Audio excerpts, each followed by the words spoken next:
Paqja dhe bekimi Allahut qofshin mbi ta sallallahu alaihi wasallam, ai ngelet shëmbulltyra ynë, modeli ynë, nuk ndryshoi as pak profeti Muhammed sallallahu alaihi wasallam pavarësisht angazhimeve të mëdha që e kishte në jetën e tij.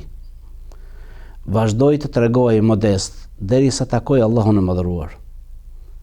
Deri në frymën e fundit, sa e përfundoi misionin, profeti sallallahu alaihi wasallam vazhdoi me mëshirën e tij, me thjeshtësinë e tij, me modestinë e tij.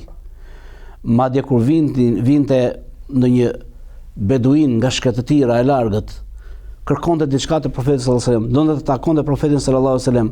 Profeti sallallahu alaihi wasallam ulej atje midis shokëve të vet, ku të vinte radha. Vinte, kërkonte Muhammedin sallallahu alaihi wasallam dhe pyeste ku është Muhamedi.